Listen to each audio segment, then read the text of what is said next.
साल था 2013। जून का महीना था। आसमान में काले बादल छाए थे और देखते ही देखते भीषण बाढ़ और भूस्खलन ने पूरे केदारनाथ क्षेत्र को तबाह कर दिया। चारों ओर तबाही का मंजर था। घर बह गए, रास्ते टूट गए, हजारों लोग लापता हो गए। लेकिन इस प्रलय के बीच एक चीज अडिग खड़ी रही, केदारनाथ मंदिर। आखिर कैसे? जब पूरा इलाका बर्बाद हो गया तब भी यह मंदिर सुरक्षित कैसे रहा? मंदिर के पीछे आकर रुक जाने वाली विशाल चट्टान, जिसे आज हम भीमशिला कहते हैं, किसने वहां रखी? क्या यह सिर्फ एक संयोग था या भगवान शिव की अदृश्य शक्ति का प्रमाण? केदारनाथ, जिसे भगवान शिव का धाम कहा जाता है, हर साल लाखों श्रद्धालुओं को अपनी ओर खींचता है। लेकिन क्या आपने कभी सोचा है कि इस मंदिर से जुड़ी कुछ बातें आज भी रहस्य बनी हुई है? यहाँ ऐसे ऐसे सवाल हैं जिनका जवाब न तो इतिहास दे पाया और न ही विज्ञान। क्या आप जानते हैं कि इस पवित्र मंदिर का निर्माण किसने किया और इसके निर्माण का उद्देश्य क्या था? अगर आप ध्यान से देखेंगे तो पाएंगे कि यहाँ का शिवलिंग बाकी सभी शिवलिंगों से बिल्कुल अलग दिखता है। आखिर ऐसा क्यों है? इस अनोखे शिवलिंग के पीछे कौन सा गूढ़ रहस्य छिपा है? कहा जाता है कि यहाँ बहने वाली ठंडी हवा सीधे देवलोक से आती है। मंदिर की दीवारों को गौर से देखिए तो ऐसा लगता है मानो हजारों साल पहले लोगों को इंटरलॉकिंग जैसी आधुनिक तकनीक का ज्ञान था। बिना किसी मशीन या सीमेंट के इतने विशाल पत्थरों से बना यह मंदिर कैसे अब तक सुरक्षित खड़ा है? इतिहास कहता है कि यह धाम कभी 400 सालों तक बर्फ के नीचे दबा रहा, फिर भी मंदिर को कोई नुकसान नहीं हुआ। यह कैसे संभव हुआ? और जब मंदिर के कपाट 6 महीने के लिए बंद रहते हैं, तब अंदर जलने वाला अखंड दीपक इतने महीनों तक जलता कैसे रहता है? और सबसे रोचक तथ्य, स्थानीय लोग मानते हैं कि यहाँ भगवान शिव आज भी जीवंत रूप में विराजमान है, इसीलिए उन्हें जागृत महादेव कहा जाता है। दोस्तों, इस डॉक्यूमेंट्री में हम केदारनाथ से जुड़े इन सभी रहस्यों, वैज्ञानिक तथ्यों और आध्यात्मिक मान्यताओं को समझने की कोशिश करेंगे। वीडियो में आगे बढ़ने से पहले वीडियो को लाइक करें और चैनल को सब्सक्राइब जरूर करें। आपकी एक लाइक और सब्सक्राइब हमें प्रेरणा देती है भारत की दिव्य और रहस्यमयी कहानियां आप तक पहुंचाने की। और कमेंट में हर हर महादेव जरूर लिखिए। तो आइए इस रहस्यमयी यात्रा की शुरुआत करते हैं। भारत के उत्तराखंड राज्य में स्थित केदारनाथ धाम हिंदू धर्म के सबसे पवित्र और रहस्यमय स्थलों में से एक है। यह स्थान समुद्र तल से लगभग 11,750 फीट की ऊंचाई पर स्थित है और 4 धामों में से एक प्रमुख धाम माना जाता है। मंदाकिनी नदी के तट पर बसा यह मंदिर बर्फ से ढकी हिमालय की पर्वत श्रृंखलाओं से घिरा हुआ है। यहाँ की हवा में भक्ति की सुगंध है और वातावरण में शांति की गहराई महसूस होती है। कहा जाता है यह वही स्थान है जहाँ भगवान शिव ने पांडवों को अपने पशुपति रूप में दर्शन दिए थे। पौराणिक कथाओं के अनुसार महाभारत युद्ध के बाद जब पांडव अपने कर्मों के पाप से मुक्ति चाहते थे तो वे भगवान शिव की खोज में हिमालय की ओर निकले। लेकिन भगवान शिव उनसे रुष्ट थे और उन्होंने एक बैल का रूप धारण कर लिया। पांडवों ने जब उन्हें पहचान लिया तो शिव भूमि में समाने लगे। माना जाता है कि बैल का कुबड़ भाग यहीं प्रकट हुआ और उसी स्थान पर आज का केदारनाथ मंदिर स्थित है। यही कारण है कि केदारनाथ पंच केदार में सबसे प्रमुख स्थान रखता है। पंच केदार के अन्य स्थल मध्यमहेश्वर, तुंगनाथ, रुद्रनाथ और कल्पेश्वर सभी भगवान शिव के उसी स्वरूप से जुड़े हैं जो भूमि में समाने के दौरान विभाजित हुए थे। केदारनाथ का मंदिर अपनी स्थापत्य कला के लिए भी प्रसिद्ध है। इसके विशाल ग्रेनाइट पत्थर बिना किसी गाड़े या सीमेंट के एक दूसरे से जोड़े गए हैं। यह निर्माण तकनीक इतनी सटीक है कि सदियों की ठंड, बर्फ और भूकंपों के बावजूद मंदिर आज भी मजबूती से खड़ा है। इतिहासकारों का मानना है कि वर्तमान मंदिर का निर्माण आदि गुरु शंकराचार्य ने 8वीं शताब्दी में कराया था। उन्होंने यहाँ भगवान शिव की मूर्ति की पुनः प्रतिष्ठा की और सनातन धर्म को सुदृढ़ करने के लिए 4 धामों की परंपरा स्थापित की। भौगोलिक दृष्टि से भी केदारनाथ एक अद्भुत स्थान है। यहाँ का वातावरण वर्ष के 6 महीने तक बर्फ से ढका रहता है और बाकी 6 महीने तीर्थ यात्रा के लिए खुला रहता है। यही कारण है कि यहाँ की यात्रा को न केवल धार्मिक साधना बल्कि आत्मिक परीक्षा भी माना जाता है।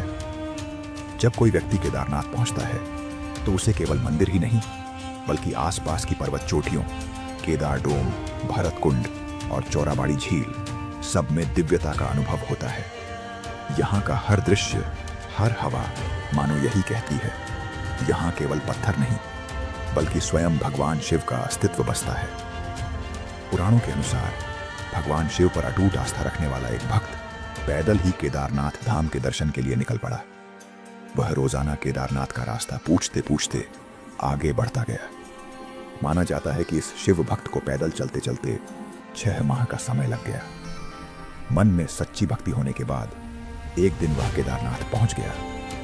लेकिन विडंबना देखिए, जब भक्त मंदिर पहुंचा तो केदारनाथ धाम के कपाट बंद होने वाले थे, जो 6 महीनों के बाद ही खुलते हैं।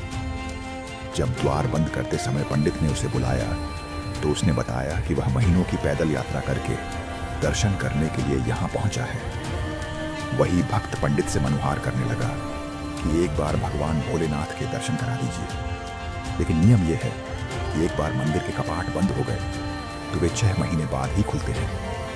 दर्शन न होने से भक्त जोर जोर से रोने लगा, बार बार पंडित से दर्शन कराने की जिद करने लगा। पंडित ने कहा, अब यहाँ 6 महीने बाद आना। अब यहाँ बर्फ और ठंड पड़ती है जिसके कारण सभी लोग चले जाते हैं, इसलिए तुम भी चले जाओ। लेकिन शिव भक्त के मन में भगवान के प्रति सच्ची आस्था थी। रात हो गई और वह वहीं बैठा रोता रहा। उसे यकीन था कि भगवान शिव उसकी पुकार जरूर सुनेंगे। इतने में उसे अपने पास किसी साधु के आने की आहट हुई। उसने देखा एक सन्यासी बाबा उसकी ओर आ रहे हैं। बाबा ने उसका हाल चाल जाना और भक्त ने सरल मन से उन्हें अपने मन की सारी बातें बता दी। कहने लगा, बाबा, मेरा यहाँ आना व्यर्थ हो गया। बाबा मुस्कुराए और बोले, बेटा, कल मंदिर जरूर खुलेंगे और तुम दर्शन भी करोगे। थकान ज्यादा होने से भक्त को नींद आ गई। जब सुबह उसकी आंखें खुली तो बाबा कहीं दिखाई नहीं दिए। तभी पंडित और कुछ लोग मंदिर की ओर जा रहे थे। पंडित जी भक्त को पहचान गए और उसे 6 माह तक जिंदा देखकर हैरान थे। जब भक्त ने सब बताया तो पंडित बोले, कल कोई और नहीं, बाबा भोलेनाथ ने तुम्हें साक्षात दर्शन दिए। उन्होंने अपनी योग माया से तुम्हारे 6 महीनों को एक रात में परिवर्तित कर दिया। भगवान शिव ने ही कालखंड को छोटा कर दिया। पंडित ने कहा, यह सब तुम्हारी सच्ची उपासना और अटूट श्रद्धा से हुआ है। भक्त भी भोलेनाथ की लीला को समझ गया। इसीलिए केदारनाथ को जागृत महादेव कहा जाता है। केदारनाथ मंदिर केवल भक्ति और आस्था का प्रतीक नहीं है, यह प्राचीन भारतीय इंजीनियरिंग और स्थापत्य कला का एक अद्भुत उदाहरण भी है। इतनी ऊंचाई पर, जहां तापमान 0 से नीचे चला जाता है, जहां बर्फ और भूकंप आम बात है, वहां बना यह मंदिर आज भी उतना ही मजबूत खड़ा है जितना हजारों साल पहले था। माना जाता है कि यह मंदिर लगभग 1200 साल पुराना है। कुछ इतिहासकार इसे पांडव काल से भी जोड़ते हैं। बाद में आदिगुरु शंकराचार्य ने 8वीं शताब्दी में इस मंदिर का पुनर्निर्माण कराया। मंदिर का निर्माण विशाल ग्रेनाइट पत्थरों से किया गया है। हर पत्थर का वजन कई टन है। हैरानी की बात यह है कि इन पत्थरों को जोड़ने में न गारा, सीमेंट इस्तेमाल हुआ, न किसी धातु की कील या जोड़। इसके बावजूद यह संरचना न झुकी, न तरकी, न ढही। वैज्ञानिकों के अनुसार मंदिर की दीवारें इंटरलॉकिंग तकनीक से बनी हैं, जहां एक पत्थर दूसरे में इतनी सटीकता से फिट किया गया है कि समय, तापमान और भूकंप का कोई असर नहीं होता। कहा जाता है कि जब यह मंदिर बनाया जा रहा था तब पर्वतों से पत्थर घिसकर लाए गए थे और उनके आकार इस तरह तराशे गए कि वे बिना किसी जोड़ के सटीक बैठ जाएं। यह कार्य केवल श्रम नहीं बल्कि साधना थी। इतिहास में एक और रोचक तथ्य मिलता है। लगभग 400 सालों तक यह मंदिर बर्फ में दबा रहा, लेकिन जब वह बर्फ पिघली तो मंदिर पहले की तरह ही सुरक्षित बाहर निकला। न पत्थरों पर दरार, न दीवारों में नमी, न ही गर्भगृह में कोई क्षति। यह घटना आज भी विज्ञान के लिए रहस्य बनी हुई है।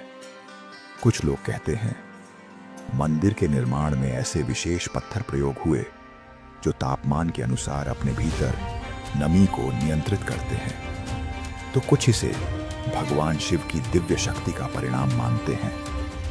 भले ही विज्ञान अपने उत्तर खोज रहा हो, लेकिन हर श्रद्धालु के लिए यह मंदिर एक जीवित प्रमाण है कि जहां भक्ति सच्ची हो वहां प्रकृति भी संरक्षण का संकल्प ले लेती है। आज भी जब भक्त मंदिर की दीवारों को स्पर्श करते हैं तो उन्हें उस पत्थर की ठंडक के साथ एक अदृश्य ऊर्जा का अनुभव होता है, जैसे हर पत्थर शिव की शक्ति से स्पंदित हो रहा हो। केदारनाथ मंदिर का सबसे बड़ा रहस्य इसके गर्भगृह में स्थित त्रिकोणाकार शिवलिंग है। दुनिया के किसी और शिव मंदिर में ऐसा शिवलिंग नहीं मिलता। कहा जाता है कि यह रूप स्वयं भगवान शिव ने पांडवों को दर्शन देते समय धारण किया था। पुराणों के अनुसार जब शिव पांडवों से बचने के लिए बैल के रूप में प्रकट हुए तो उनका सिर नेपाल के डोलेश्वर में, बाहें तुंगनाथ और रुद्रनाथ में, मुख मध्य महेश्वर में और कूबड़ केदारनाथ में प्रकट हुआ। यही कूबड़ आज त्रिकोण आकार में शिवलिंग के रूप में पूजित है। यह शिवलिंग धरती की गोद से स्वयं निकला हुआ प्रतीत होता है। कहा जाता है कि यह स्वयंभू लिंग है, अर्थात इसे किसी ने बनाया नहीं, यह प्रकृति और दिव्यता का मिलन है। भक्त जब इस लिंग पर जल चढ़ाते हैं तो जल स्वतः एक बिंदु पर इकट्ठा होकर नीचे की ओर बह जाता है, मानो वह पृथ्वी के किसी रहस्यमय केंद्र में समा रहा हो।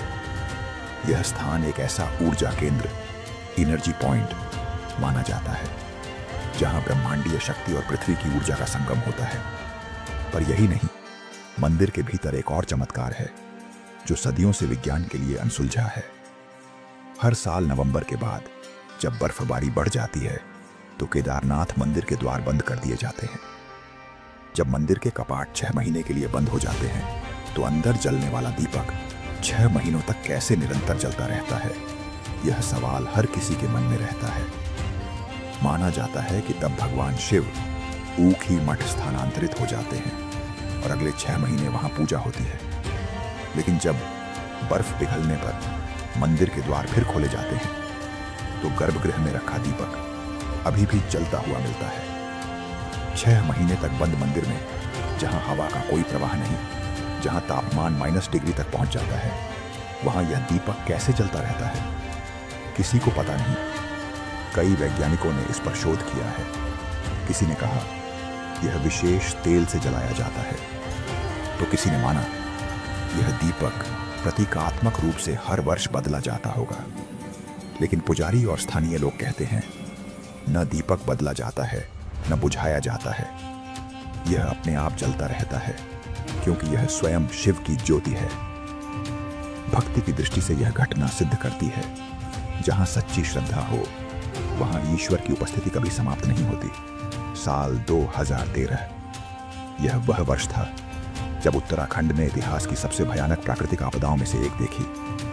तेज बारिश, ग्लेशियर टूटने और बादल फटने से मंदाकिनी नदी उफान पर आ गई। पूरे क्षेत्र में तबाही मच गई, गांव बह गए, रास्ते मिट गए और हजारों लोगों ने अपनी जान गंवाई। लेकिन इस भीषण आपदा के बीच एक अद्भुत चमत्कार हुआ। केदारनाथ मंदिर लगभग पूरी तरह सुरक्षित रहा। बाढ़ के बाद जब बचाव दल पहुंचा तो उन्होंने देखा मंदिर के ठीक पीछे से एक विशाल चट्टान आकर रुक गई थी। इस चट्टान ने बाढ़ के पूरे प्रवाह को मोड़ दिया, जिससे मंदिर को किसी भी प्रकार की क्षति नहीं हुई। इस चट्टान को बाद में भीमशिला नाम दिया गया। स्थानीय मान्यता के अनुसार यह वही भीम है, पांडवों में से एक, जिन्होंने अपने दिव्य बल से यह शिला वहीं स्थापित की ताकि भगवान शिव के निवास की रक्षा हो सके। आज भी जब भक्त मंदिर के पीछे उस शिला को देखते हैं तो उनके मन में एक ही भाव उठता है, यह कोई सामान्य पत्थर नहीं, यह दिव्य हस्तक्षेप का प्रतीक है। वैज्ञानिकों ने जब इस घटना का अध्ययन किया तो उन्होंने कहा यह एक नेचुरल रॉक फॉल था जो संयोगवश मंदिर के पीछे आकर रुक गया। लेकिन प्रश्न यह रहा, इतने बड़े क्षेत्र में जहां सब कुछ बह गया, वहीं मंदिर और उसके चारों ओर कुछ फीट की सीमा तक सब कैसे सुरक्षित रहा? इस प्रश्न का कोई निश्चित उत्तर नहीं मिला। कई लोगों के लिए यह संयोग नहीं बल्कि शिव की योजना थी। केदारनाथ की यह घटना आज भी यह संदेश देती है, जब प्रकृति क्रोधित होती है तो विनाश अवश्य होता है, पर जहां आस्था होती है वहां रक्षा भी होती है। आज जब कोई व्यक्ति केदारनाथ पहुंचता है तो उसे वहां केवल एक मंदिर नहीं बल्कि मानवता की अटूट श्रद्धा का प्रतीक दिखाई देता है। वह जानता है यह स्थान पत्थरों से नहीं बना, यह विश्वास से बना है।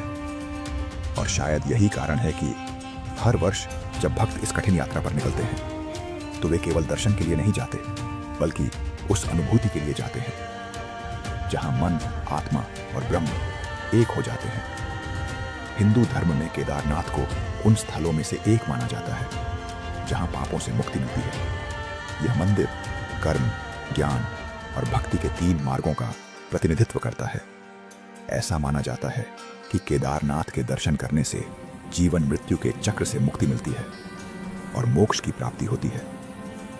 दोस्तों, यह भी कहा जाता है कि केदारनाथ में जो हवा चलती है वह सीधे स्वर्गलोक से आती है, क्योंकि जब आप केदारनाथ जाएंगे तो वहां की हवा में कुछ अलग है, कुछ दिव्यता है जिसे आप महसूस कर सकते हैं। यह मंदिर न केवल पौराणिक और ऐतिहासिक दृष्टिकोण से महत्वपूर्ण है, बल्कि आज भी करोड़ों श्रद्धालुओं के लिए आस्था और भक्ति का प्रमुख केंद्र है। क्या आप कभी केदारनाथ गए हैं? और आपके मन में जो सवाल है हमें कमेंट में अवश्य लिखिए।